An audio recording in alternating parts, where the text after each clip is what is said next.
Allah lebih tahu, seperti kasus Nabi Khidir pada saat membunuh anak kecil. Nabi Musa alaihissalam bingung. Nabi Musa sempat mengatakan pada kaumnya, saya adalah hamba Allah yang paling pintar di muka bumi. Bukan niatnya sombong alaihissalatu wassalam, tapi beliau merasa beliau utusan Allah dan beliau diberikan Taurat.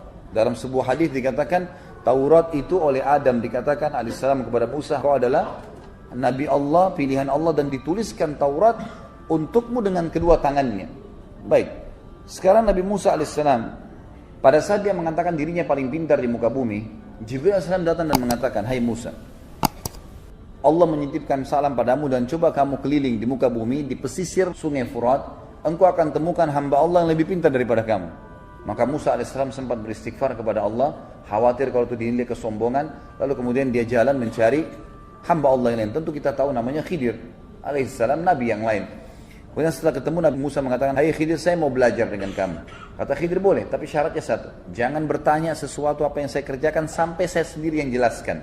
Setuju? Setuju. Jalan. Begitu jalan, naik di atas kapal, tiba-tiba Nabi Khidir lobangin kapal-kapal nelayan. Lalu Nabi Musa heran.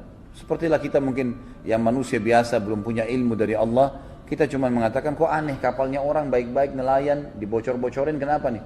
Kenapa Khidir kau lakukan ini? Ini kan perbuatan yang tidak baik. Kata Khidir, kan sudah saya bilang, jangan nanya sampai saya sendiri yang jelaskan. Ini bagus juga kaidah di majelis ilmu ini. Jangan nanya sampai saya jelaskan. Baiklah. Kemudian kata Musa, baiklah, saya minta maaf. Jalan lagi sebentar, Khidir melihat anak kecil ditangkap, dibunuh sama Khidir. Dalam beberapa asar disebutkan anak ini 5 tahunan umurnya. Kalau kita melihat posisi ini, kita akan bertanya. Sama Musa AS mengatakan, Musa Nabi Allah, hai Khidir, kenapa kau bunuh? Anak yang jelas-jelas belum balik, nggak ada dosanya. Kan sudah saya bilang, jangan nanya sampai saya jelaskan. Baiklah, sekarang ini sudah banyak uzur, sudah banyak saya minta maaf. Saya tidak akan buat masalah lagi sekarang. Baik, jalan.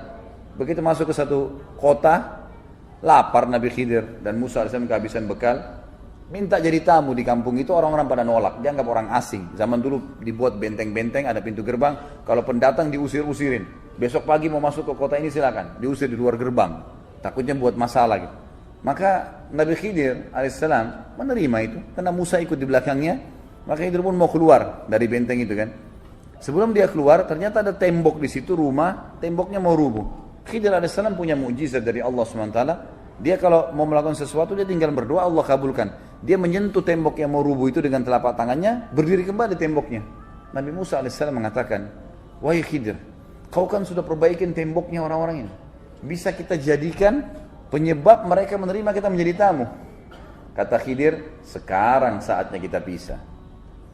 Artinya, saya kan sudah bilang, jangan terangkan apa-apa, jangan ajar apa-apa, jangan bertanya sampai saya jelaskan. Perbuatannya juga termasuk. Tapi sebelum kita pisah, saya akan jelaskan. Kalau kapal-kapal yang saya bocorin itu, karena saya mendapatkan informasi, wahyu dari Allah kepada saya, di sekitar wilayah itu ada raja zalim, suka ngambil kapalnya nelayan. Pokoknya kalau dilihat kapal bagus, diambil sama dia, secara paksa.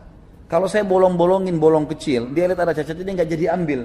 Nanti nelayannya tinggal tempel-tempelin sendiri, selesai. Kalau anak kecil yang saya bunuh, dan ini saksi bahasan kita, Allah sudah memberitahukan dengan keluasan ilmunya. Ada ilmu Allah yang sangat luas. Jadi Allah sudah tahu semua apa yang terjadi dari awal sebelum menciptakan makhluk-makhluk ini semuanya dengan keluasan ilmunya. Dalam ayat ini dikatakan waqad ahata bikulli syai'in ilma. Allah meliputi segala sesuatu dengan keluasan ilmunya. Maka kata Khidir, anak ini dengan keluasan ilmu Allah diberitakan, kalau dia nanti kalau besar ini anak balik, dia akan durhaka dengan kedua orang tuanya. Sementara orang tuanya adalah orang alim, saleh. Maka Allah menyuruh saya membunuhnya. Karena perintah Allah, saya nggak berdosa.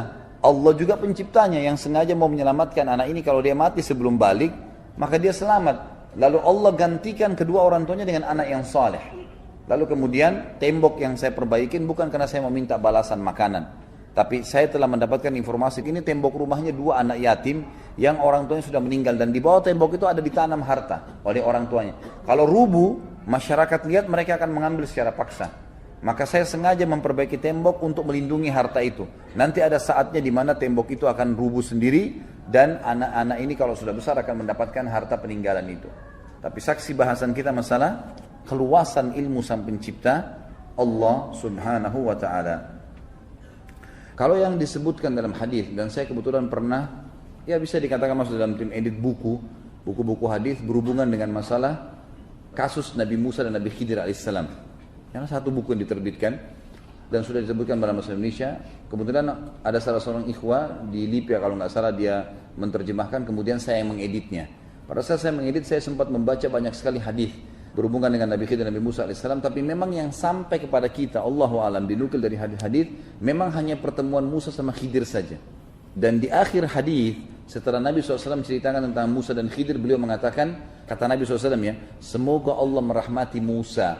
Kalau dia tidak banyak bertanya pada Khidir, maka kita akan mengetahui lebih banyak lagi mukjizatnya Khidir. Sebatas itu. Tapi belum pernah ada hadis yang menjelaskan Khidir matinya kapan, matinya di mana.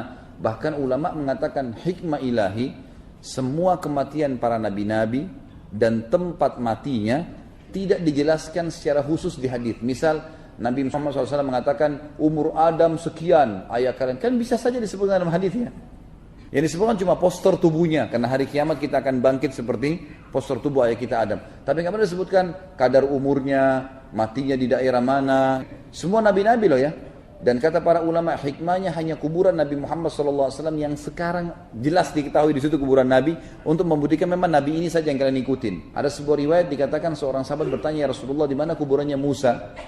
Apa kata Nabi SAW? Di sebuah gunung di Palestina yang kalau dari atas gunung itu dilempar batu, kadar kekuatan seseorang melempar batu. Gunungnya nggak disebutin, di ini dilempar kadar batu kemana? Nggak jelas. Maka berarti Nabi SAW memang tidak menyuruh kita khusus mencari kuburan para nabi-nabi, mendatanginya. Udah cukup kita tahu imani risalah mereka.